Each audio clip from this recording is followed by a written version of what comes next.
All right, well, thank you very much for your patience while we return from closed session. Tonight, we will be calling on Chad Harrington in place of our town attorney, Tom Jex, and he'll be able to report the outcome of our closed session. Sorry, the council held closed session labor negotiations, and there was no reportable action today. Thank you, Chad. And we'll be calling on Chad quite a bit tonight with all the questions that we normally have. So I appreciate that. With that, we'll go ahead and open tonight's meeting. And I'm going to go ahead and we reported out already. And at this time, we'll go ahead and hold on a second. Go ahead and call the meeting to order. Roll call. Councilmember Zabel. Here. Droz. Here. Lombardo. Here. Schooler. Here. And Mayor Dennison. Here. So we'll go ahead. I'd like to lead everyone tonight in the Pledge of Allegiance, and we'll also have an invocation following, and that'll be held by Pastor Jake Swatter from the Yucca Valley Community Chapel. So please join me. Ready, begin. I pledge allegiance to the flag of the United States of America and to the republic for which it stands, one nation, under God, indivisible, with liberty and justice for all. Thank you. Father God, tonight we lift up your mighty name. And Lord, I thank you for the leaders here who bear the burden of leading this community. I pray that you would give them your wisdom tonight, that you would guide them in the decisions that are made. And Father, I pray you'd be glorified by the things that we do and say, both in this place and in this community. Lord, I pray you'd bless this community, and I thank you for the time we have tonight to steward over the things that you've entrusted to us. So Lord, you be glorified. In Jesus' name, amen. Amen. Thank you very much, Pastor.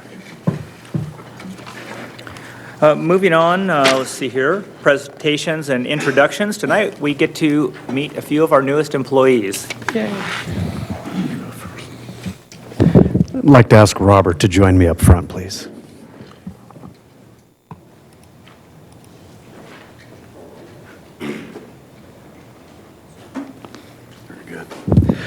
Mayor and Council, it's always a pleasure to stand before you and introduce new members of the town team. This evening, I'd like to introduce to you Robert Filato. Robert comes to the town with a career from the United States Coast Guard. He happened to find Yucca Valley one day when he was escaping from the San Diego area. He came up here, fell in love with the desert, and actually resides in Yucca Valley now. He went through the interview process with us. He's been on board for a couple weeks. And with that, I'd like to introduce Robert to you this evening. He is an animal shelter specialist, ACO1, in our animal care and control operation.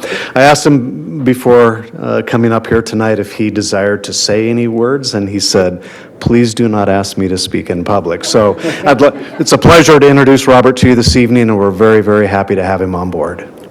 Thanks, sir. Thank you. Thank you, Council. Thank you for joining us, Robert, and we appreciate you very, very much, even if you didn't make a few words today. We'll catch up. We appreciate your service, too. Yes, it's a wonderful position, and we love our animal shelter for sure. So we can top that with our public works employees. So Christopher and Jesse, would you please join me? So I would like to introduce to you first is Christopher Lar. He is one of our employees that started with us in last month. He's been here for 3 weeks. He comes from an extensive background in law enforcement. He was a deputy sheriff in Riverside when he decided to wake up and then start joining the town of Yucca Valley. He resides in Yucca Valley, and he is happy to be here. Welcome, Christopher. Thank you, sir. Christopher is in our parks department, so he works with Rusty and the rest of the crew. So far, good reports. We are happy to have him. We're good.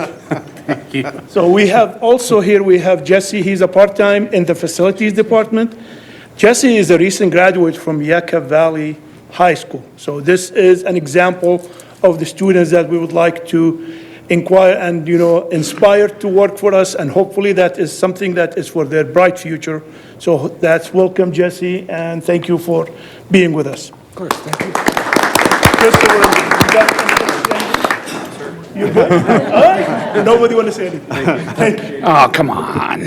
Thank you, Alex, and welcome, Chris and Jesse. We appreciate you joining our team.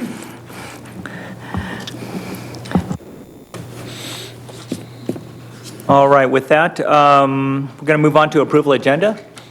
Oh, hang on one second, Mayor. We have Oh, wait a minute. recognition of an outgoing Oh, my employee. goodness. I'm Yes, sorry. That's okay. Yeah. We have some that are checking out, huh?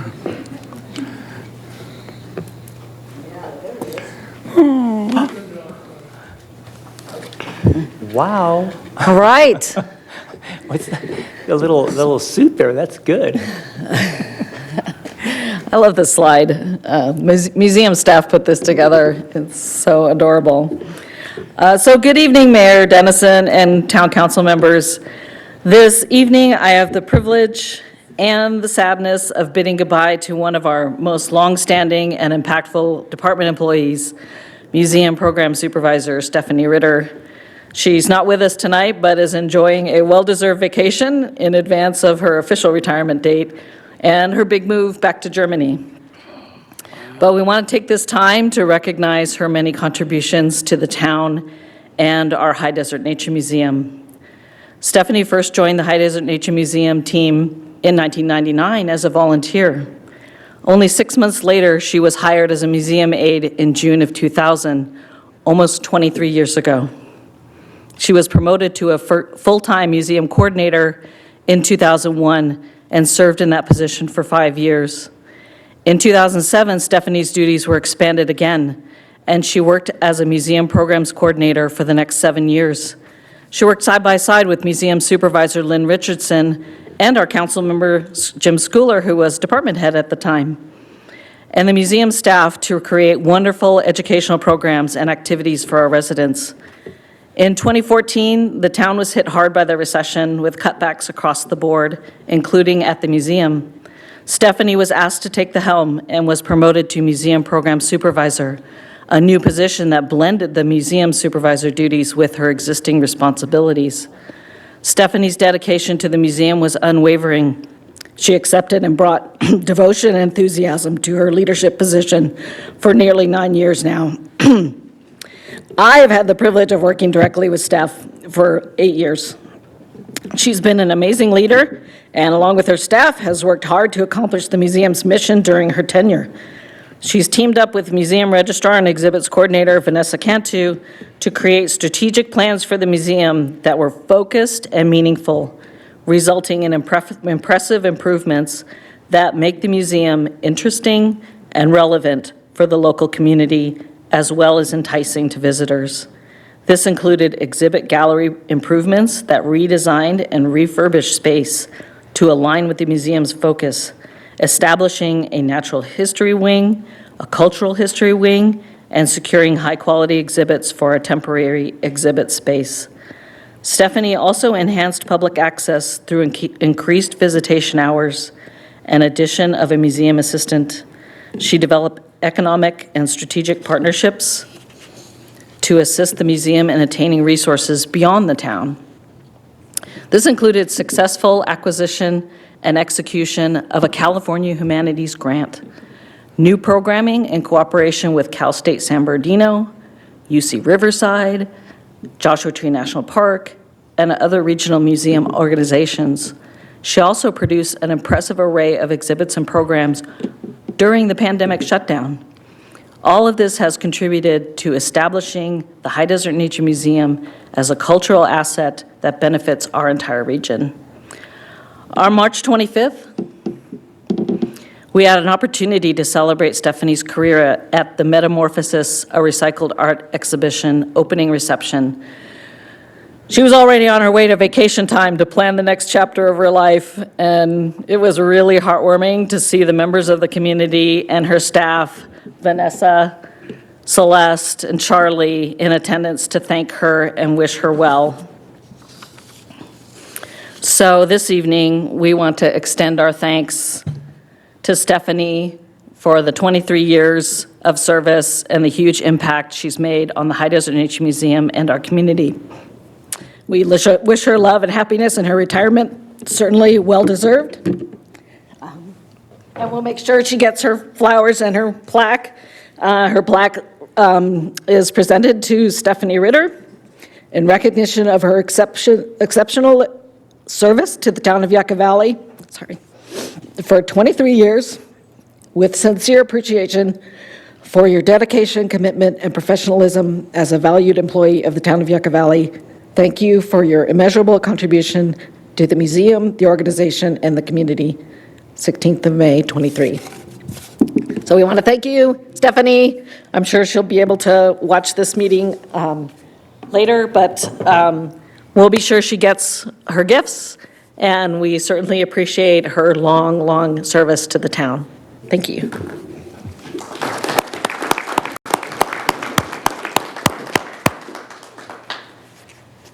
Thank you very much for the story in the background, and the collage was great. It was put together. There were some pretty funny pictures in there. She's been around and entertaining and educating our children and adults and visitors for many, many years. Even when my kids were little, they loved going to the museum, and they would go with friends, and it was a great time. It seems like it was not that long ago when they were running around the museum. And she still, to the very last day that she comes out in front of the council and talks about the museum, it's just as exciting as the first day we went there with our kids. She's full of energy, full of knowledge, and lovingly shares it with everyone. It's been great for our community, and it'll be a big position to fill. With that, any other comments on any of the new employees, retired employees? Okay, we'll move on. Oh. Yeah, I have a special shout out to Chris Lauer. It's good to see you on board. I know him socially, and I know he's a hard worker, and he's going to really put forth for the town. It's a good connection, I think, the two of you. I want to also thank Chris. Let's see, I'm sorry. I got it here somewhere. Robert and Jesse, and welcome you to the family. It's a good opportunity, and I'm sure that you'll make good use of it. We will very much appreciate your hard efforts and your efforts in both animal care and the parks and maintenance. So thank you very much. Facilities. All right, thank you. And just so all of you new employees know, we had a couple other leaders that you'll hear about over there in community development that didn't want to speak in front of the council either. And today, it's one of the most important things that I see every single year is the presentation by all of our crews out there. And it's wonderful. So you'll get your opportunity to speak. We appreciate you being here. Won't be long. You'll be speaking in public. Yeah, absolutely. All right, with that, we're going to move on now. Now we'll move on to the approval of the agenda. Mayor, I'd like to make a motion. We approve the meeting agenda as prepared. Second? Thank you. Roll call, please. Councilmembers Abel, Yes. Droz, Yes. Lombardo, Yes. Schooler, Yes. and Mayor Dennison. Yes. So next is our consent agenda. All items listed on the consent agenda are routine matters or formal documents covering previous town council instruction. Items are enacted by one motion and a second without separate discussion unless a member of the town council or town staff requests specific dialogue on an item. At the beginning of the meeting, a request for public comment on the consent agenda should be filed with the town clerk. Is there anyone in the public that would like to make any comments or discuss items on the consent agenda? That would be items 3. Looks like we're through to 12. Anyone online? Okay, seeing none. This time I'll look for a council discussion or a motion. Mayor, I'd like to pull item number 8 for discussion. Item number 8. And Mayor, I'd like to pull item number 10 for a quick discussion. Okay. So I'll look for a motion. We'll hold items 8 and 10. Mayor, I'll make a motion that we approve the consent agenda 1 through 12, excluding items 8 and 10. I'll second. Councilmembers Abel, Yes. Droz, Yes. Lombardo, Yes. Schooler, Yes. and Mayor Dennison. Yes. So staff will be moving to item number 8 for further discussion. And that would be, Yeah, I just had a couple questions. First of all, on the replacement of the vehicles and so forth, and also the declaring vehicles as surplus, some members of the public may look at some of these vehicles and see rather low mileage. You see the year of the vehicles, and they are very old, but the mileage is pretty low. How do we determine when they have used their life expectancy, and are we planning on replacing these for the planning or for the code enforcement vehicles in the future, or do we already have those replaced? So in terms of how the town selects when it's time to replace vehicles, we try and monitor maintenance needs and maintenance costs. And as vehicles start to reach a point where we're constantly putting money into them, is a time when they're commonly disposed of. The town's very conservative in its fleet management efforts. We have vehicles that we have driven in excess of 200,000 miles because the vehicles continue to operate for us. And a second example of that, with a purchase authorization a year ago for a parks vehicle, we recommended keeping the old vehicle, which had approximately 160,000 miles on it. For part-time staff, as that vehicle had essentially zero ongoing maintenance or ongoing repair costs. So the town's very conservative. The issue that we ran into recently on the code enforcement vehicles and the Jeep Liberties in general is they've reached a point in age where we were not able to find parts.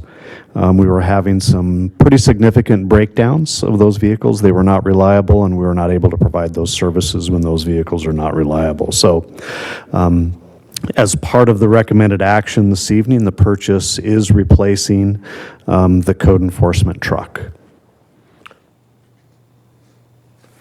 So there's 5 vehicles that we're letting go, and then these will replace them. I see that we have an electric vehicle. Is that for the code enforcement, or? No, that is not for code enforcement. Do you want to talk a little bit about the electric vehicle, Alex? Yes. Good evening, Mayor and Council. We have, in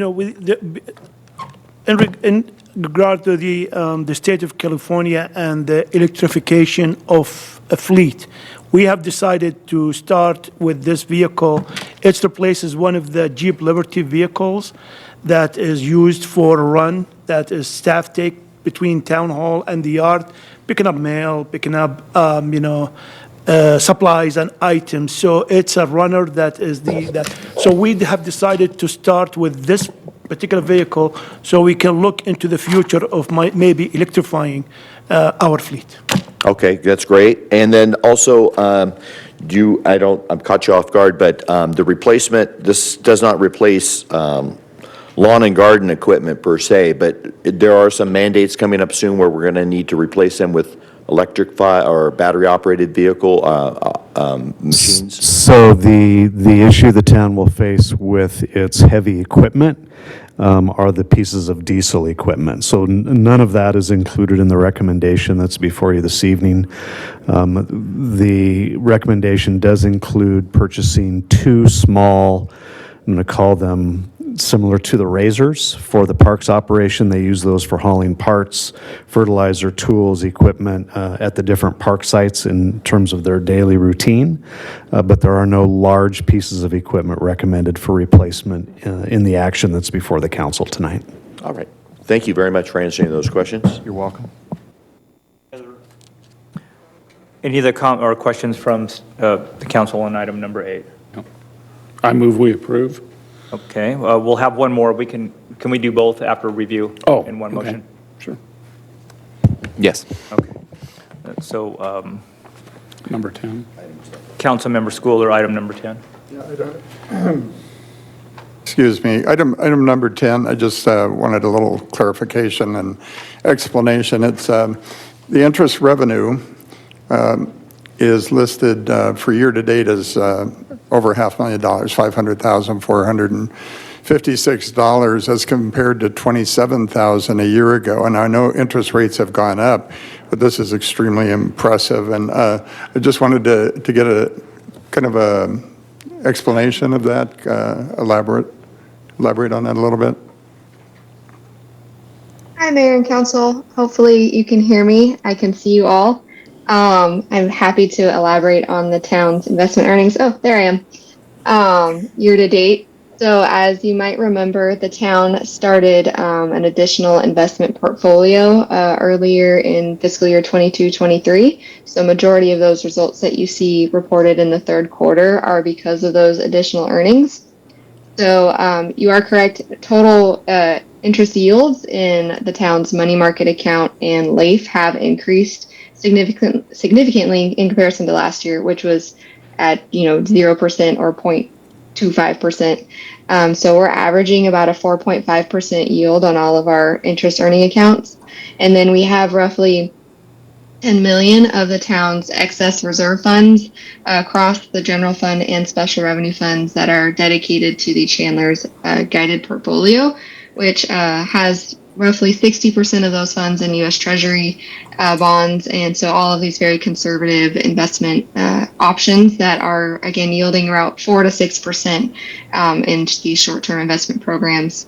Overall, between the general fund and the special revenue funds, we've earned just over $700,000, and about half of that is because of the Chandler portfolio.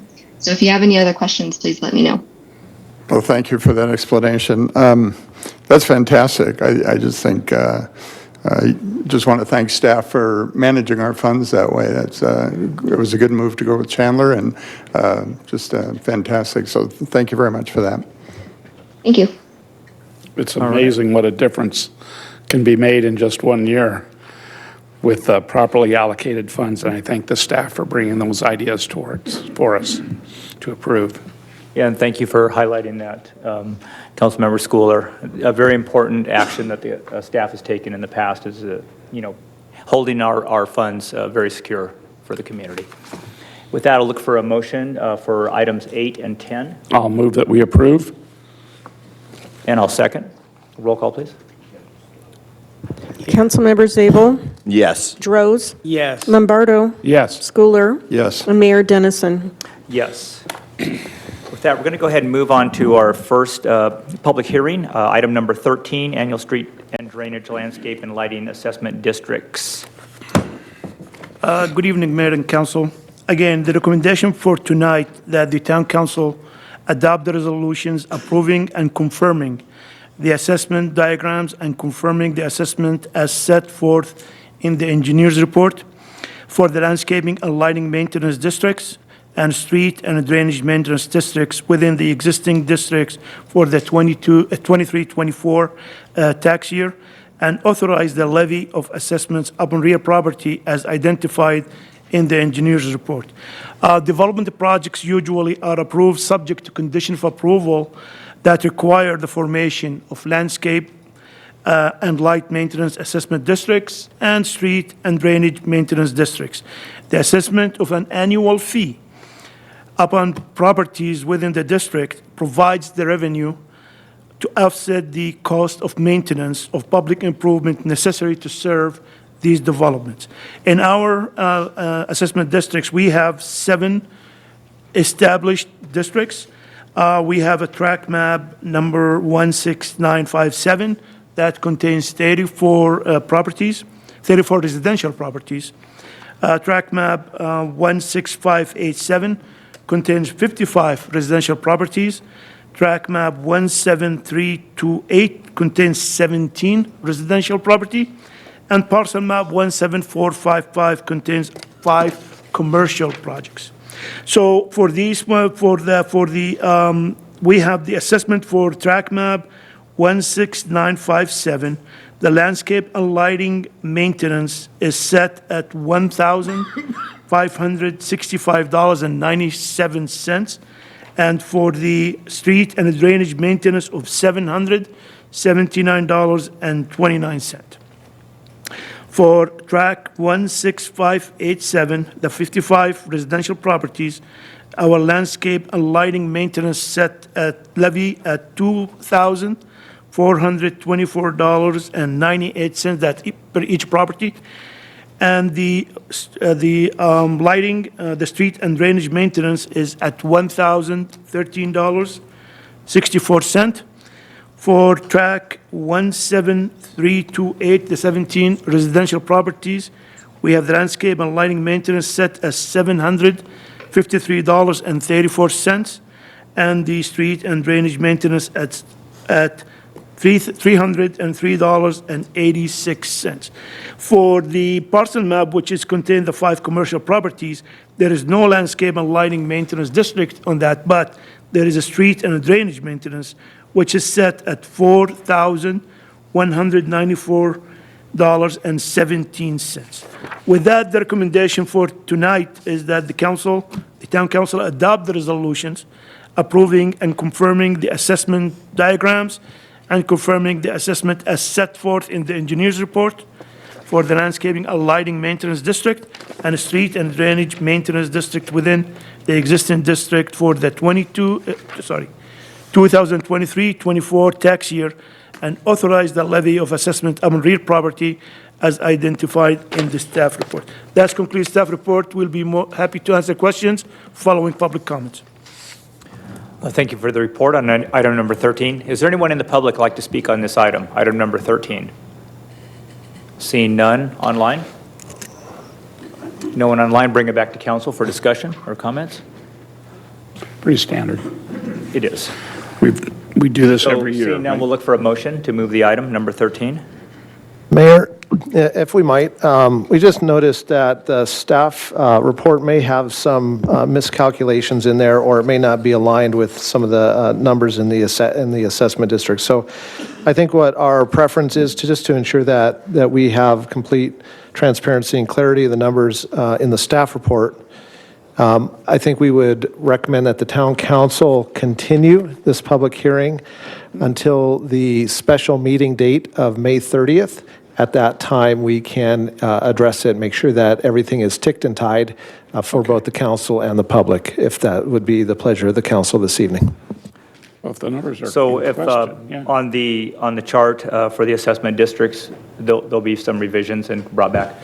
We just want to ensure that it's completely consistent with both the staff report that's written and the charts that are in the staff report, as well as what's in the engineer's report. We believe that the engineer's report is correct.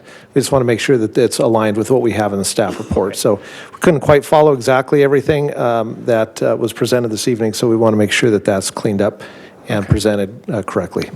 So the recommended action would be to continue this item until the special meeting of May 30th. Okay, I'll make that motion. All right, so we'll be moving the item to the next meeting on May 30th. And I'll second that. Okay, so we have a motion and a second. Councilmembers Abel, Yes. Droz, Yes. Lombardo, Yes. Schooler, Yes. and Mayor Dennison. Yes. Thank you, staff. So we're going to move on to the second public hearing that we have. This is item number 14, public hearing in connection with the placement of fiscal year 2023-2024 solid waste handling service charges on the property tax roll. Good evening, Honorable Mayor and Council. The item before you is, like you said, a public hearing in connection with the placement of the fiscal year 2023-2024 solid waste handling service charges on the property tax roll. The recommended action before you is to conduct a public hearing, review the report prepared by the town manager, and adopt a resolution authorizing the placement of fiscal year 2023-2024 solid waste handling service charges on the property tax roll. So as council is aware, solid waste services are provided to all town businesses and residents through the franchise agreement that the town has in place with Burtec. The town's franchise agreement and the solid waste ordinance both include provisions authorizing the town to collect solid waste handling service charges through the property tax roll at the same time as general property taxes. And we have been collecting these fees on the property tax roll since 2020. In accordance with Health and Safety Code 5473, the town has prepared a written report which contains a description of each parcel of real property receiving solid waste handling services and the amount of the charge for each parcel for the 2023-2024 tax year. This report is on file with the town clerk and is also attached as Exhibit A to the to the proposed resolution authorizing the collection of the service charges on the tax rolls. That report is also on the table by the town clerk this evening for the public to view too. By approving the proposed resolution, the town council would be authorizing the town to collect solid waste handling charges on the tax roll in the same manner and at the same time as the general property taxes. So over the past 3 years, staff has been analyzing and communicating the operational and financial impacts that are associated with implementing the state's new requirements within California State Senate Bill 1383. SB 1383 mandates that all cities and counties implement organics recycling and provide organic waste collection services for all residents and businesses.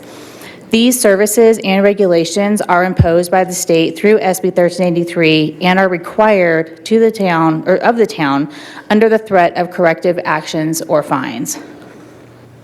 In order to support the state mandated charges, additional services are going to be required, such as new residential curbside carts, commercial bins, new trash trucks, new disposal technologies and capacities, new handling equipment, and also increased transportation costs.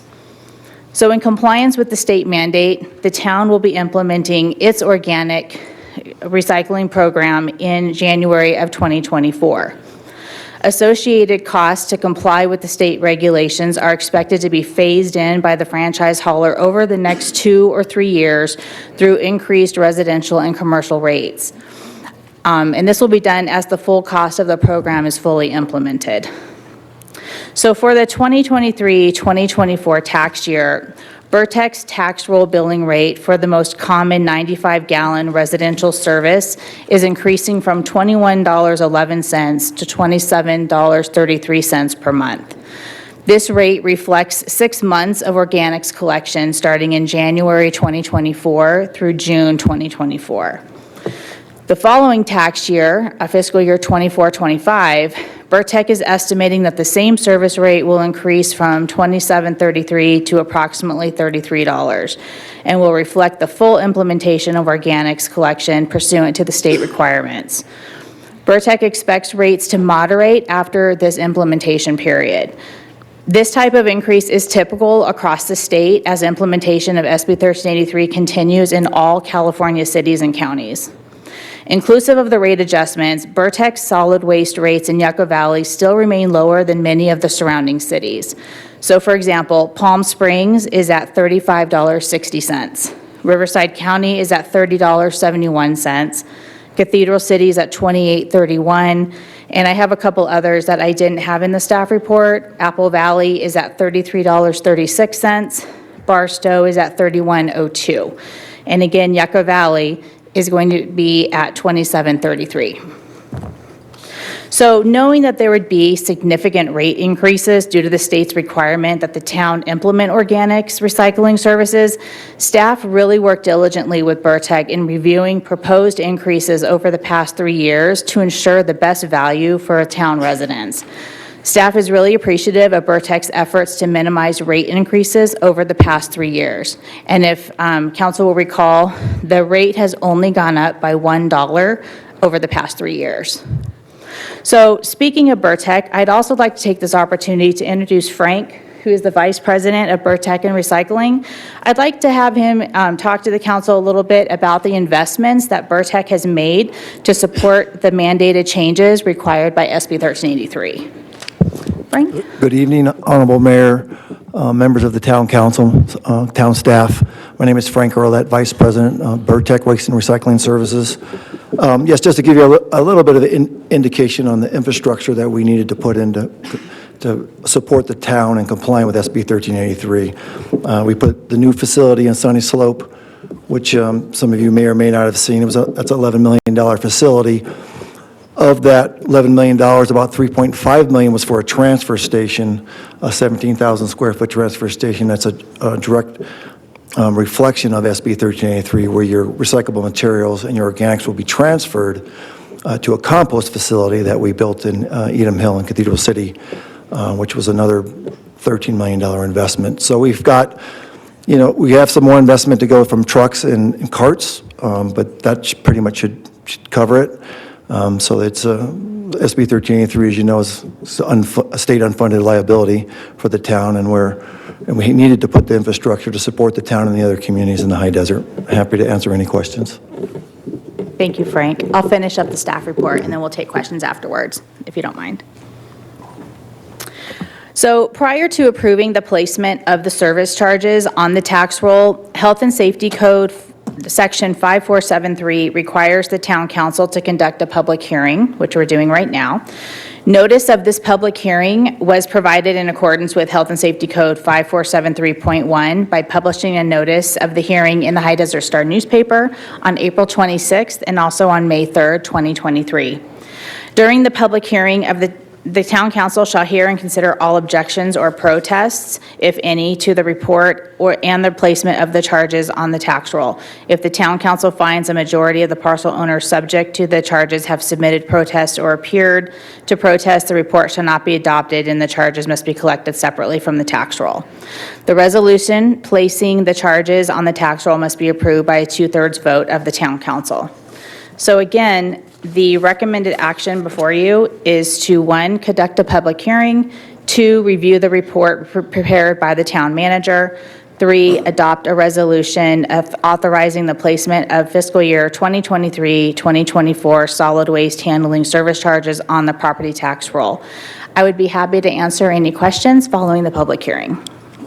Thank you for that report, and also thank you, Frank, for giving us additional information. Is there anyone in the public that would like to speak on this item, this public hearing, item number 14? Seeing none in the audience online? We have none online either. Back to council for any comments or questions? Okay. I just have one question. With changing over to the different trash cans, I see a few residences in town that have the big dumpsters and they don't have the roll-out trash cans. And what will change with them, or if anything, or what specifies if you can have a dumpster versus having the 3 trash cans? Well, within the solid waste franchise agreement that we have and also our ordinance, residents can have dumpsters, but then they are also going to be required, and are required now actually, to have a recycling cart, and then they're going to be required to have an organics cart as well. So we are tidying that up a little bit, because I know there are some residential houses that have dumpsters that do not currently have recycling carts. So we're going through and we're doing those assessments. When we put the tax roll billing on the tax rolls to begin with in 2020, that was right at the beginning of COVID, and we understand that it was difficult for a lot of people if another charge was going to come in for, putting on a recycling cart as well. So we kind of I guess gave a little bit of time for that, but now is the time where we need to, get everything up to snuff and basically in accordance with our ordinance and with our franchise agreement. So that's what would happen. They would have a cart. Thank you, Jessica. Mm-hmm. First of all, I think Burtech has been a great franchisee, provided some really wonderful services out here. Any interaction I've ever had with staff on the phone or in person has always been a pleasurable experience.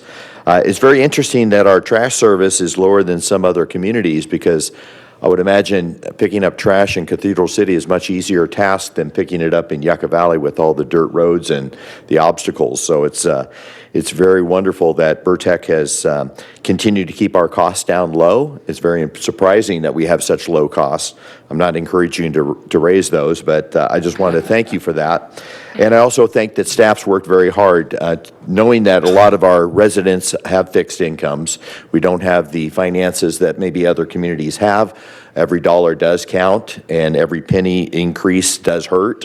And as you know, the state of California is trying to take care of our landfill issues and try to be a little bit more, efficient with dealing with waste. And so I applaud that as well. We also appreciate the $11 million investment in our community, a beautiful facility, and so forth. Councilmember asked me about the dumpster fees, and that was my other thought as well. But I do know that most people do want to be responsible with recycling and so forth. So I can understand that although they may have some large use for a dumpster, that recycling still can help offset some of the waste that goes into our landfills. And I've noticed that the county continues to expand the landfill out there in Landers. They have a very, very big project going on out there to increase the size of that. I've heard different comments and so forth about cardboard waste and so forth.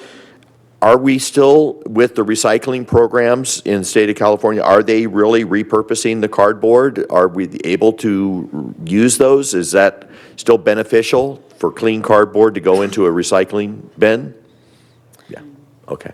Yeah, cardboard is an acceptable recyclable item. So and we have a mixed recycling. So you would have cardboard, you can put paper, glass, rigid plastics. I know it gets confusing as to, this is plastic, can I recycle it, can I not recycle it? I guess a good rule of thumb with plastics is if it's flimsy, like a plastic bag, no. If it's rigid, like a Tide container, something like that, yes. So that's how you can think about how to put plastics into recycling. And then you can also do other things like little cardboard pieces like paper towel holders, toilet paper, cores, rolls. So stuff like that you don't even think about is cardboard, that's also recyclable. Toss it into your recycling bin. I would like to also, thank you. And I also want to encourage you to continue to get that information out. I know that I put that every year when it comes, what's recyclable, what's not. I put it on my refrigerator and I can refer back to it. And I'm like, no, pizza boxes don't go in recycling, they go into the trash. Clean cardboard, like you said, goes into those recycling bins. So thank you so much for keeping the cost down as low as possible. We know it's mandates from the state of California, and I really appreciate the efforts on behalf of our citizens. I have a question. Thank you. Yes, Mayor Pro Tem. Is a lot of our residents have animals. Is animal waste considered organic? No. No. It is not, and it won't be. So we are going to have a lot of education and outreach going out to everybody about what is organic waste and what is not considered organic waste. You can also go onto the town's website right now and look under our SB 1383 site. We have an entire page full of FAQs and information about SB 1383, and the very questions just like that are on there. What is organic waste? What can go into the organic waste bin, and we're going to be explaining more of that and sending out information to everybody, letting you know what's considered organic and what is not. So any kind of animal waste, dirty diapers from children, stuff like that, none of that is going to be considered organic. That would go into trash. Okay, thank you. Can I add one thing? I believe, because I asked this question at the last meeting about that, but manure they're not sure about. Dog waste and cat waste, yes, but manure, they're not sure what they're doing about that yet. Have you heard anything more than that? I don't believe, Frank, do you know off the top of your head? Has there been a decision made on that? The compost facility will accept manure, so you can put manure in there. It's heavy, but you can put it in there. Okay. Well, thank you for that explanation. It seems like I run into a lot of people that aren't even aware of 1383, and I am terrible at explaining that program to them, and they're kind of surprised, so I hope we do a serious outreach in the community. Also, just one quick question. I see a lot of blue receptacles not a lot, but I see some blue receptacles in the community. What's that all about? Again, that's also one of the FAQs on the town's website. We are in the process, part of SB 1383 is that there is a standardized cart color program happening, where basically all trash carts have to be the same color, all recycling carts have to be the same color, all organics carts have to be the same color. So in Yucca Valley, our old trash cans were burgundy and our recycling were gray. The new approved color combination is the gray cart is supposed to be your trash cart, and then the blue cart is the recycling. And so if you go anywhere in California, the blue cart will always be the recycling. The organics carts will be green. So right now, they are changing out any old and broken down carts with the new cart color combination. So if you have a gray cart that has the proper labels on the top of it, that is your new trash cart. If you have the gray cart where there is no label on it, that's still your recycling cart. It gets a little bit confusing. So, but basically that's why you see some blue carts in the neighborhood, is because those have been already transitioned over into the recycling cart. And just to add on that, it is confusing, and one of the options, obviously, is depending on both supply chain and what you're willing to bear in costs, you can make that transition immediately, but that's a very significant cost. If you think about 10,000 households and 3 cans, that's what, 30,000 if my math is right. And so in our attempt to try and ensure that we're seeing the lowest cost from the franchisee proposed as possible, we're going to do this as we can.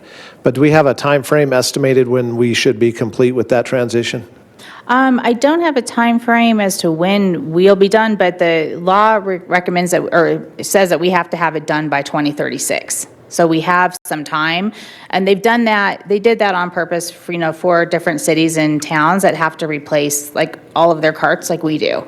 So, but yeah, just pay attention to the labeling on the lid of the cart. So like, again, if you have a gray cart and it has labeling on there, that's your trash cart, because it will say what goes in there as far as trash. And then you should have a blue recycling cart.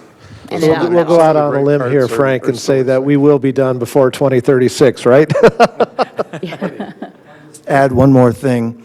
When we transition from the blue cart and the gray cart going to trash, they do put a new sticker on it, and they also put a little reflective tape on there so the driver knows that it's trash and not recycling. Okay. Yeah. Okay, we got a lot of educating to do, don't we? Confuses us. I'm sorry, what? Thank you for that. Sure. And I'll say that, yeah, I experienced that. I have a blue and a gray, and it has a reflective band on it, and it's very helpful, because one thing I'll say about Burtec is they're very efficient, very timely, the right times, unless there's weather or that kind of thing. But you can pretty much get your can picked up at whatever time they normally come by, and it's kind of like postal service. Very, very reliable. I appreciate the partnership. I believe, and I've seen the difference in our backcountries, in our desert. It's been a reduction in dumping. I go into our back areas in the desert consistently, look, and I used to see lots of waste dumped. And while we still have an issue with that from some like rentals and things like that, when people are moving out or whatever the matter may be, we don't see much trash dumping anymore, because it's very it's all through the community. Everybody has the containers, and so we'll soon see 3 of them, which is something we'll all kind of get used to and hopefully have enough room for it. But this started in 2016. It's no new journey on 1383, and we're finally getting there, and certainly sounds like we're beating the deadline handily. And I appreciate that. So is there any other comments? No, I believe I would like to authorize the placement of the solid waste handling charges to be on the 23-24 tax rolls. I'll second that. Okay, we have a motion and a second. Roll call, please. Councilmember Zabel, Yes. Droz, Yes. Lombardo, Yes. Schooler, Yes. and Mayor Dennison. Yes. With that, we'll go ahead and close this public hearing. Thank you very much. And from here, we're going to go on to department reports, and we're going to start off with one that's very loved in our community, and that's Essex Park, and we're going to discuss Measure Y improvements. Yes, the item before you tonight is that the town council receive and file the project update and provide input or direction as desired. So what is the actual project entail is, as we see in this, so what we're doing here is there is right now an existing decomposed granite way in the dog park in Essex Park. So what are we doing? We are replacing that with a concrete. If you notice, that is this area here, this is going to be a dirt area. That is when the dogs enter, so it will not disturb any of the grass. This is where the grass area going to be. And then we are providing two shade structures, one going to be here and one going to be here, and some few trees that we will be adding as we go. The fencing between the two parks will stay. We are also replacing or placing some solar lighting along the path for the people that walking, at night, a little bit, before dawn or dusk. So that is the main project that we are proposing and what's spending right now. So what we did, we added an alternate bid to it just to see if we can afford doing that, which is replacing the decomposed granite that we have around the playground equipment, and that is to be replaced with concrete, and also placing some lighting along the path so it will shed some light for people walking too. So the reason behind the replacement of the decomposed granite by concrete is have a lot of benefits. One of the things that is some complaints about when it's raining, after it rains, the water puddle, so people walking, it's muddy. We also have problem by refurbishing it every year that we need to add to it so it can stay in its place. The other problem that we have, that some of this material end up into the grass area where and the staff, while they're using their mowers and to cut the grass, it gets into their plates and it breaks them. So it's a maintenance nightmare for us, and that is the reason behind replacing it. So we've been, that we need the direction from the council and the public of what is the right approach for this at this point in time. What we are bidding right now is what I explained exactly, but if there is changes to it, we still can make it. That concludes staff report, and we're open to your discussion. Thank you very much for that update on Essex Park. First, I'll open it up to the public for any comments that may have on the Essex Park update. Seeing none, anyone online? All right, we'll bring it back to council for any comments. I have one question or suggestion. Where the two dog parks come together, the small dogs and the large dogs, that little area, do you think it might be, it might be worth researching, might be worth, just where they come together, a little further down, do you think it might be worth putting in two fences, like a foot apart or 2 feet apart, so they're not fence fighting? So you have like a gap between the fences? I don't know if that's worth researching and seeing. Probably not going to benefit a whole lot when the dogs want to run the fence line and fence fight. A 1 or 2 foot difference is probably not going to discourage those that want to participate in that process.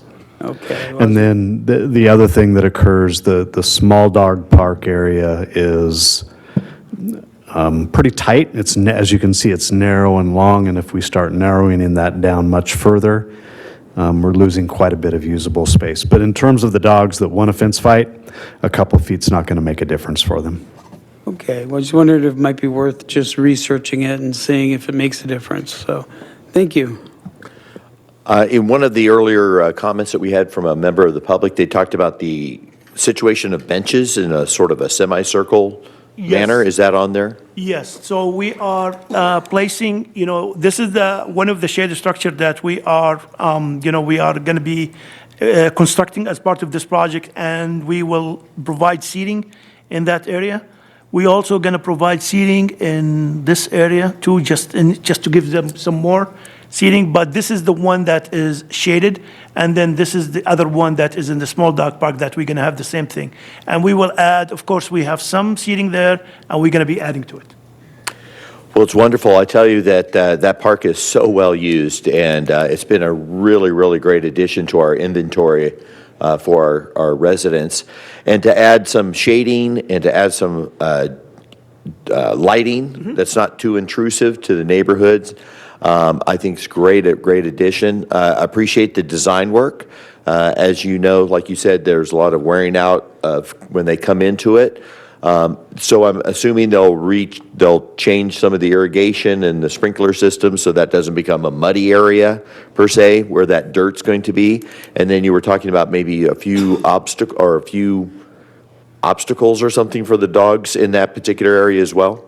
Yes, I'm sorry, yes. One of the things that we are also, as part of the project in large, is soil amendment. That is, we're going to be like, rehabbing the soil, taking it 24 inches and adding to it so the grass can grow better. We also going to be doing a brand new irrigation system for the whole, that is where the grass area is. And yes, we added a small, dog play that is they can use, that they can play with. It's kind of like maybe a hydrant, or but we are adding a couple of amenities in the park for the small and the big dog. I can't believe you forgot those things. Do you own cats or what? Well, I was concentrating more on the back.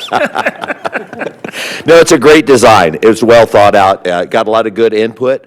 As a matter of fact, there's a small community in the low desert that actually came up and talked to staff about doing their own dog park, and we were able to share with them the pros and the cons, what we've learned after owning one for a while. That's great. And they were very impressed with the amount of knowledge they got, and hopefully they'll have as nice a park as what we have here. So I'm really excited about the design. I also threw it out on social media with the Essex Park people that bring dogs. If they had any input, to contact their council members or show up tonight. But apparently they like what you guys have come up with. So I applaud you guys for putting that together. Thank you. Thank you.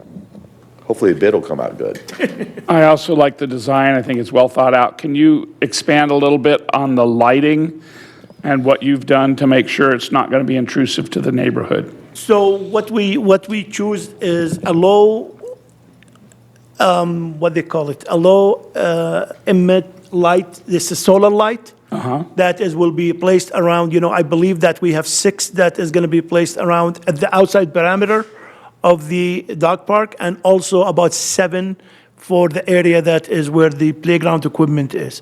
It's some kind of, it's a lighting that is, we have the consultant look at it to be very low, and not, it only reflect on the path. It does not get above and beyond where it is. So it will not reflect to the neighbors. Right, So we will okay. make sure of that, and that is something that is also controlled. So it will be in our control of when and how, so when we can turn it on and turn it off. It's solar powered, did you say? Yes, it is. So it'll be cost efficient. Yes. Very good. No electrical. Well, thank you very much for that. I've been hyping this up quite a bit. I'm a regular at the dog park with my dogs, and it's greatly used in our area, as you can tell from the wear. Literally, the dogs, it's been so exciting in our area that it's just worn out.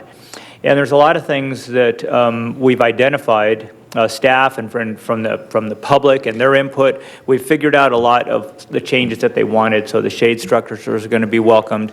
The new turf that we've tested for a few years now, right next to it. A lot of folks don't know that the town took the time to actually install different types of turf over in that area and tested it to use it in the park. So it looks like it's going to be a little hardier than what we have today. But I'm very happy with the design. It's been a while in coming, and I appreciate it. I think we're going to get a little better use. We've had, a lot of rain and mud on those paths, and they get disrupted. And there have been people that have come by with their smaller pets. Some folks are a little bit slower than others, and some of them use aids to walk around, or even chairs now on a concrete path around there. They could go and enjoy the dog park just like all of us can.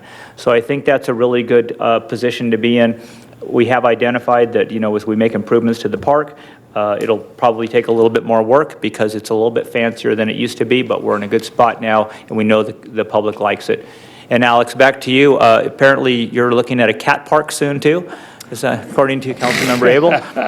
Give me the money, we'll be Okay, all right. Well, with that, I think it's a wonderful project. I appreciate all the work on it, and I'd like to go ahead and move the item. I'll be looking for a second. Oh, receive and file, I'm sorry. We did. Well, I still approve. Okay, thank you for that. I'm going to move over here ahead a little bit. So right now, we're going to visit item number 16, 2023, San Bernardino County Point in Time Count Final Report. Good evening, Mayor and Council. The item before you is the final report for the 2023 Point in Time Count. The San Bernardino Point in Time Count and Subpopulation Survey is a one-day, street-based and service-based unduplicated count and subpopulation survey of sheltered and unsheltered individuals to identify how many people in San Bernardino County are homeless and what their subpopulation characteristics are on a given day. This year, the count was conducted on Thursday, January 26, 2023, from 6 a.m. to 10 a.m. However, because of our large size as far as Morongo Basin, HUD does allow the count to go on for an additional 7 days, and I'll touch on that a little later. Per HUD's instructions for the count, a person is considered homeless and thus counted only when they fall within the HUD-based definition by residing in one of the following: in places not meant for human habitation, such as cars, parks, sidewalks, and abandoned buildings, in an emergency shelter, and in transitional housing for homeless persons. Each person who was counted was also asked a series of questions that ensured that all HUD required subpopulation data was collected. That included adults with HIV or AIDS, serious mental illness, and substance use disorders. Subpopulations also included families, chronically homeless families and individuals, veterans, and youth between the ages of 18 and 24. In the final report, the number of individuals that were counted countywide was 4,195. That was a 25.9% increase from 2022's number, which was 3,333. The total number of individuals counted this year within the town of Yucca Valley was 110, which was up 53 from the 2022 count. In preparation for the count, the town of Yucca Valley worked alongside local providers to plan and execute the count. The number of volunteers that registered was about the same as the previous year. However, we did have a lot of new faces this year. It was really great to see. They were very energetic about participating, and many of them are interested in committing to next year's count. I want to really thank all of them for all their efforts. In regards to the increase, a couple factors could contribute to that number. First, the weather was about 20 degrees warmer than it was the previous year. It was 20 degrees when we started, and it was 40 degrees this year. So possibly that could have had an impact on it. Plus, the number of volunteers that participated in the extended time of the 7 days was larger than we had last year. As mentioned previously, HUD allows the county to continue for an additional 7 days in our area. The requirement is that any person being counted after the 26th had to be asked if they were homeless on the 26th. That's the stipulation by HUD. If their answer is yes, then they can be counted within that count. The results of the homeless count and subpopulation survey will provide the county and local jurisdictions with benchmark numbers that will serve as the basis for developing local community and county-wide strategies to provide effective programs serving the homeless, which can assist them in exiting life off the streets. Within the basin, I'm sorry, I'm allergic to those flowers, so I'm losing my voice. Apologize. Within the basin, there are two individuals that really have an impact on making strides to support the community's homeless population. Astrid Johnson of Morongo Basin Arch and Wayne Hamilton of the Morongo Basin School District. Both Wayne and Astrid respond to calls from everywhere, not just in their respective areas, but if town staff receives word of someone, they call them directly to help them get that individual resources. So they really are committed to trying to get people into housing. And they're always looking for additional resources to bring to the basin to help out. That concludes staff report. The recommendation is to receive and file this report. Staff would be happy to answer any questions following public comment. So sorry. Mayor, if I might just add a couple of comments to Deborah's presentation this evening. I think as you look at the numbers, it's a point in time count. It's identified with a specific date from year to year as that exercise goes through. But the reality is, anytime that you have people that are unhoused, it's an issue. It's an issue for that person. It's an issue for the community. We have partners with San Bernardino County. We have partners with the Sheriff's Department that is engaged in trying to reach these folks. But at the end of the day, there's probably always more that we can do. And so you may have heard that the county has allocated significant dollars, somewhere in the neighborhood of $70 million, to address some of the concerns, issues, support for the unhoused. And our goal as a town is to continue to develop programs to identify where we might be able to partner with the county to better serve those that are unhoused in Yucca Valley and even in the greater area. To that extent, I think our goal is to engage the county, our partner with the chair, and vice chair, as well as City of 29 Palms. We believe that a collective, kind of unified approach for the Morongo Basin would probably be the most efficient, effective, cost-effective, and best use of resources. We're going to continue to have those conversations as this moves forward. But across the board, whether it's Yucca Valley, unincorporated county areas, or pretty much almost any other city in the state, we're seeing increased numbers. And so those needs are out there, whether it's mental health services, drug addiction, some of the other things that seem to associate with unhoused folks. We can probably do more, and we will strive to do more to address those issues. Thank you very much. With that, is there anyone in the community that would like to speak or in the audience today on this item? Seeing nothing, then we'll move it back to council for any comments or questions of staff. Yes.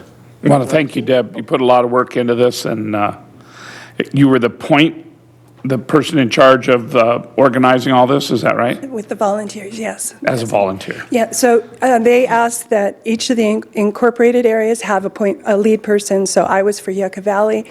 Chris from Code Enforcement was for 29 Palms. Very good. We appreciate your efforts, and we know you have your heart in trying to solve this problem. Thank you. Yeah, I'd like to thank staff as well. I know Deborah's worked hard on this. I've been representing the council with the Interagency Council on Homelessness and also the East Valley Regional Steering Committee for the past few months, and become aware, even more aware, that this is a very, very complicated issue and there aren't any easy solutions. And we see that around the country in cities all over the place, that this is not a one-size-fits-all solution. Happy to see the county stepping up with funding. It's where that funding gets spent that's going to be really important. And I know they want quick results, but I think we really need to be calculating on how these solutions come into place. The people that suddenly find themselves unhoused is one story, and then the mental health and drug addiction component as well, that's another story. And there's just a whole menu of possible solutions out there. But I am encouraged by the number of agencies and individuals that are showing up to the meetings in the basin here. I think, what do we have, 20, 25, 30 people around the 27 table? last time. 27 last time, all representing different agencies that are concerned and working towards solutions, including Wayne Hamilton and Astrid Johnson, who are directly involved. And I know the Sheriff's Department has a program that's working with homeless, and just a big big problem all over the place. It's going to require some big solutions, but encouraged to see that we're all moving forward on this. So thank you for the report. Deborah, on this, when you're out doing these counts, when you find somebody that is unhoused and you see they might qualify for a particular program, whether it's mental health or a veteran status and so forth, do you guys provide them information on who to contact? Yes, we do. Yes, we do. And actually, Marge Doyle assisted this last time, and she was instrumental with HIV, and she found some people that could use those resources. So yes, try to individualize it based upon their needs. Good. So maybe during this time of counts, some of these people found some solutions or at least some temporary relief from their situation. So thank you again for the report.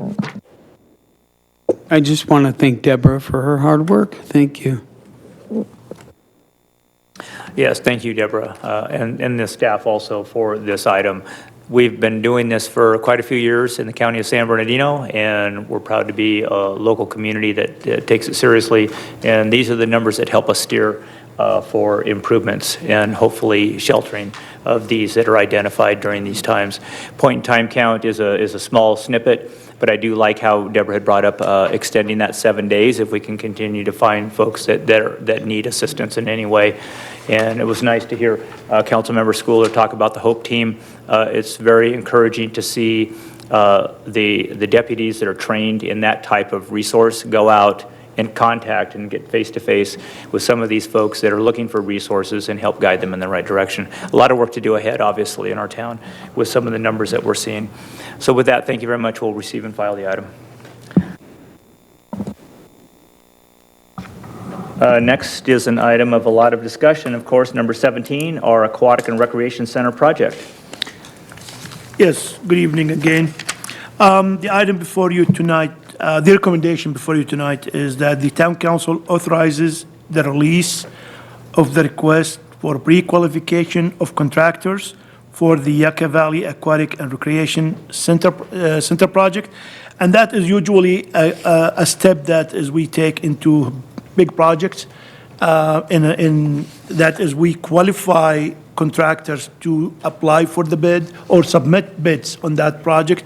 The RFQ process is to pre-qualify the general contractor to be eligible to participate in the bidding process for the aquatic center with a project estimated construction cost of about $24 million, which will be advertised for public bids and pre-qualified contractors in June, next month. Hopefully that we will come back to the council with a list of pre-qualified contractors and with the authorization to bid on that project. Our consultant, our project management consultant, Safe Works, within the audience, they help us out with that. That is a process that has been usually happening for a bigger project, just to ensure that you're going to get the qualified contractor to be bidding on your project or awarding that to pre-qualified, a very good contractor that can take this project further. So the recommendation for you tonight is that the town council authorizes the release of the request of the pre-qualifications of contractors for the Yucca Valley Aquatic and Recreation Center project. Just want to mention one additional piece on that. The ability to go into a pre-selection process is based upon projects that are in excess of $1 million. So on many of our other types of public works projects under state law, we don't have that ability to pre-qualify.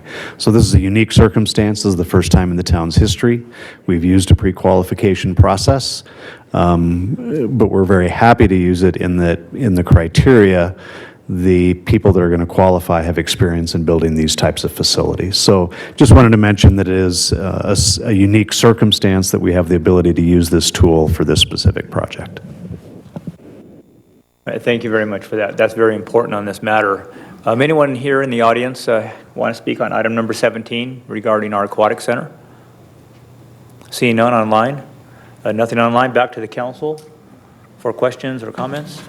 Now, it's important that we get the right people to build this, and experience does help a lot, especially when you're building pools. So I think it's a great idea. I would like to if there's no other discussion, I'd like to recommend that the town council authorize the release of the request for pre-qualifications to contractors for the Yucca Valley Aquatics and Recreation Center project. All right, we have a motion and a second. Second. Councilmember Zabel, Yes. Droz, Yes. Lombardo, Yes. Schooler, Yes. and Mayor Dennison. Yes, thank you. Moving on to our last item on the agenda, item number 18, councilmember compensation, introduction of the ordinance. Good evening, Mayor and Council. This last item on your agenda this evening is a review of the Town Council compensation, introducing an ordinance of the Town of Yucca Valley, amending sections 2.05.010 of the Town Municipal Code to set certain compensation levels for council members. The staff recommendation is to introduce the ordinance number 306, increasing the town council member compensation to $671 monthly, beginning on January 1st, 2025. It has been the council's desire to regularly review council member compensation for a couple of reasons. One is to provide an incentive for public service, encouraging folks to run for office, and two, to keep from any major compensation spikes from occurring. The last review of council compensation was May 2021, enacting the current monthly compensation of $601. The California Government Code and the Attorney General's Opinion 97-103 are the guiding laws for the limits and timing of any enacted change. They basically explain that any change does not take effect during the current elected official's term. However, once any of the council seats experience an election, the change would take effect for all council members. Once one or more members begin a new term, in this instance, any change this evening would not go into effect until January 2025. The same laws limit the compensation increase to 5% per year. The recommended change from $610 to $671 monthly reflects the two 5% annual increases, or 10% as allowable by law. Again, the staff recommendation is to introduce Ordinance 306, increasing the town council member compensation to $671 monthly, beginning on January 1, 2025.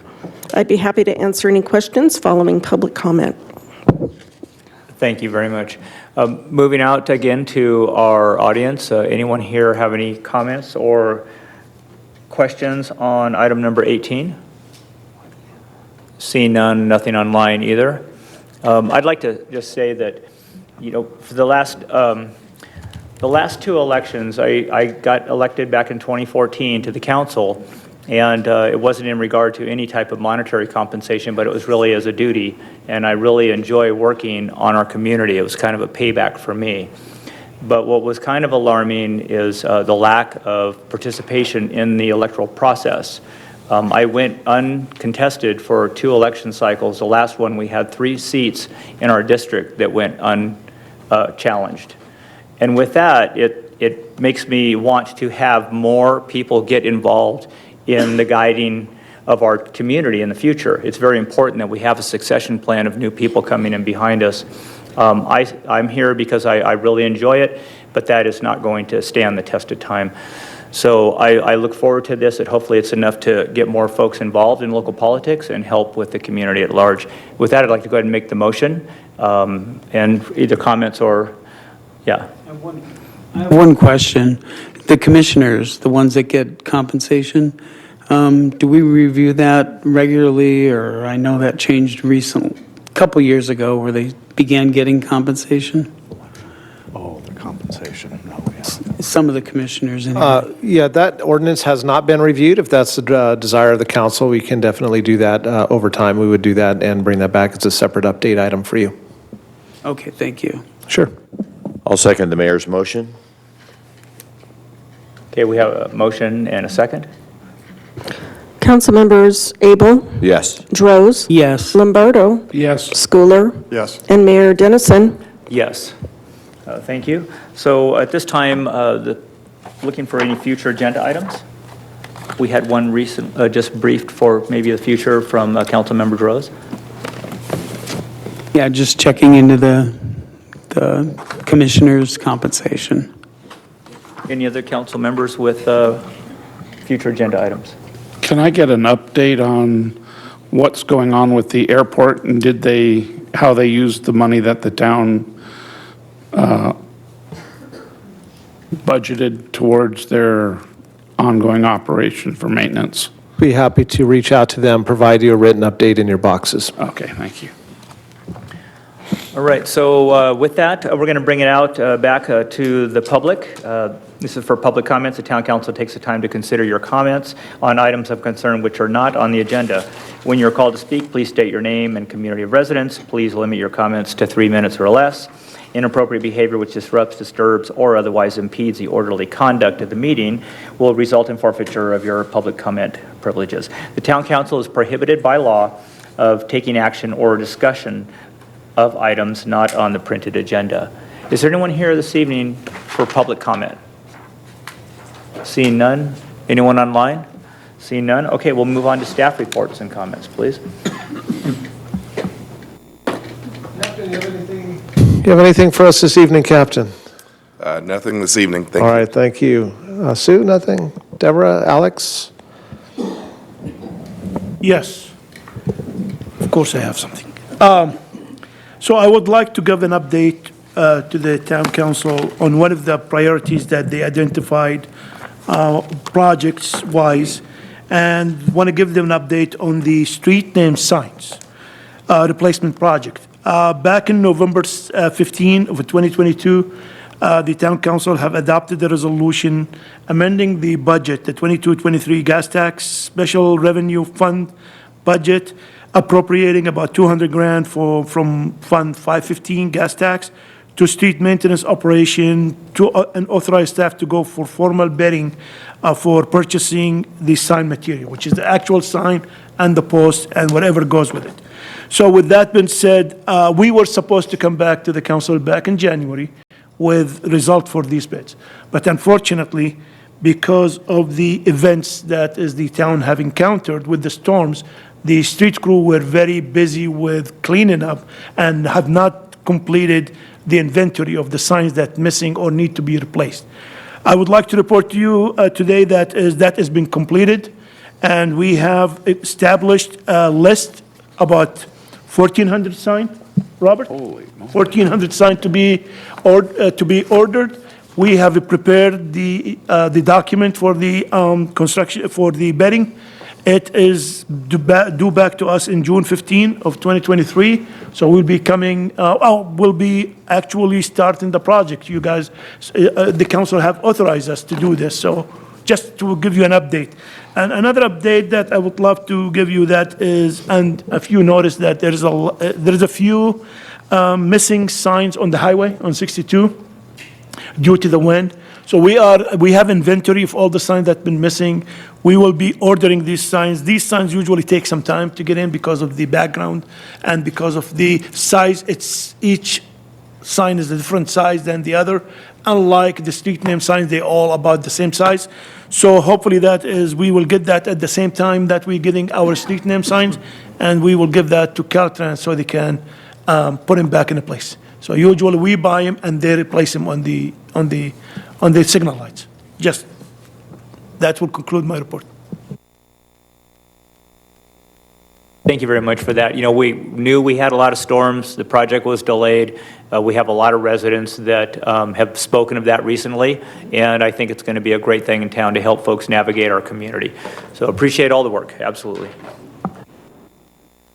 If we can pull the one slide up.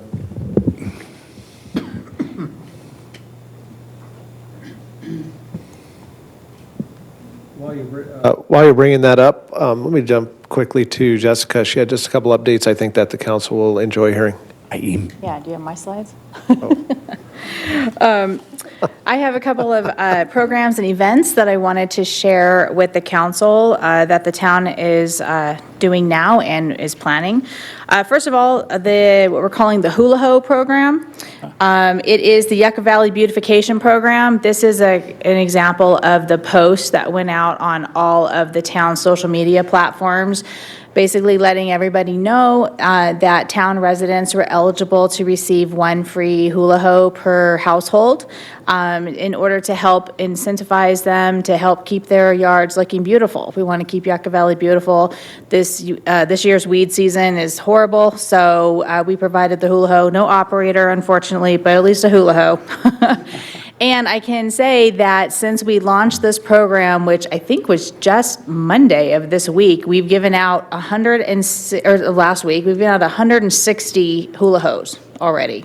So it's been very popular, and I've heard a lot of people say positive things about it and been really appreciative.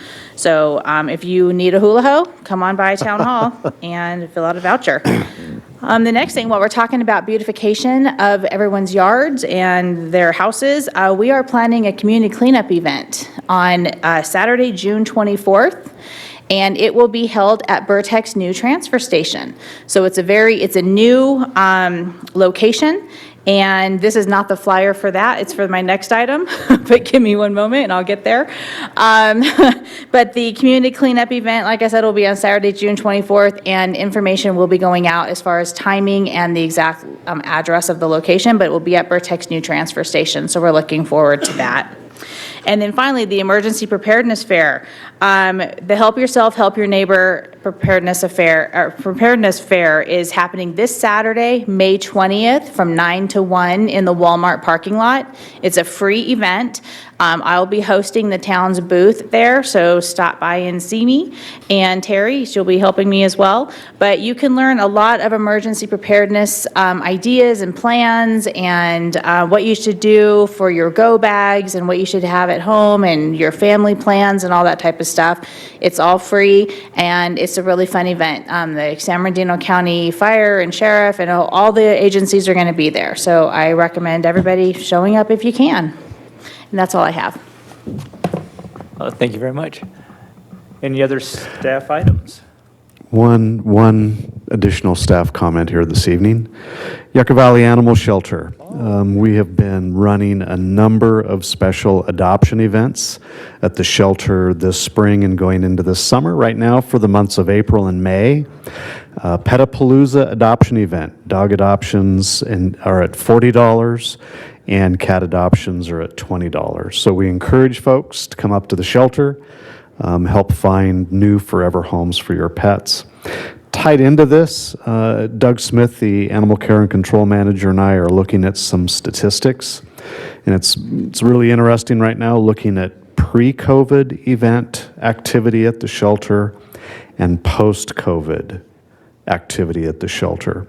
We're seeing, and we don't know if this is permanent, if it's a blip in the radar, but we're seeing over the course of 2022 and 2023 about a 30% reduction in walk-in traffic. That affects adoptions, that affects the finding those new forever homes. We work very well with rescue groups all across Southern California for the different breeds of dogs, so our efforts are still 100% out there. But again, we encourage folks as much as possible, come up to the Yucca Valley Animal Shelter, check out, find your new pet. All right, thank you, team. Appreciate that. I'm going to have Ryan and her song. If you guys can go to grubsteakdays.com, grubsteakdays.com. You can bring that up. There's a schedule of events. I'll talk about that in a minute. In the meantime, I wanted to provide the council with an update that we received a phone call today from San Bernardino County Department of Health. They are, in their words, about 95 to 97% done with our permit review for our pool. Expect it to be done in the next upcoming days. So very exciting news. There's a number of issues that we've had to work through in terms of design, but the design team's been responsive. And the county is being very responsive as well. And so we're hopeful that that will be done no later than the end of this month, but we expect it even sooner than that. And not, at this point, doesn't look like significant design modifications are going to be required. So super excited about that. Glad to hear that that effort is going. And then I would just commend county staff on their commitment, even though it's taken a while, their commitment to keep us updated throughout that process and be very transparent in that process. If you could just scroll down that screen, there's a list of activities coming up between now and your next council meeting. Obviously is a Memorial Day weekend and Grub Steak Days here in the Morongo Basin. Listed here is a number of the different events, everything from mixers to the golf tournament, to the town's Grub Steak Day run on May 28th. Super excited about that. And for those that are interested, a beard contest, which I'll have to pass on that one. But anyways, we hope that the community gets involved. And again, these are events that are primarily, aside from the Grub Steak Run, done by the Chamber and Chamber affiliates. And so we're excited and want to see them supportive in that. The other item I would just highlight is May 27th, the Grub Steak Day Parade, 10 a.m. on Deer Trail in Old Town Yucca Valley. That's it, Mayor. Appreciate your time. Absolutely. Thank you for those updates. And as I guess Grub Steaks Days is approaching fast. Yeah, sure is. So we'll move it back to Council. Council Member Abel. No comments tonight, but thank you, everyone, for all your hard work. All right. Council Member Droz. Pretty much the same, but summer's getting close, and I'm looking forward to the concerts in the park. So I guess that'll probably start on July 4th after that. But I always enjoy the concerts in the park. Council Member Schooler. Yeah, welcome to the new staff members, Robert and Chris and Jesse. And also like to say a word about Stephanie. I was on staff when she first buzzed into town, and she just appeared as a very hard-charging individual and really hasn't let up in 23 years. She's a real go-getter, and she's really made an impact in the community. And so I just really appreciate her work and her enthusiasm and how she's just kind of settled in. I mean, imagine going to a new country and just landing somewhere and taking charge the way that she did. And she was also quite a resource for the community. Her specialty in college, I think, was entomology, and I think that's bugs, isn't it? Bugs? Yeah, well, she was an expert on identifying every bug on the planet and got really, really excited if you would bring her in some kind of a weevil or something that she could identify for you. So unique individual. I wish her well in her retirement. And also, I just can't stop driving up and down Onaga these days. The sidewalks look great over there. So thank you for that project. That's it. Mayor Pro Tem. Also want to extend a warm welcome to Robert, Chris, and Jesse as new members of the team here at the town. And Stephanie was always so full of energy and enthusiasm. My kids enjoyed the museum also as they were growing up, and a lot of great events that we remember there.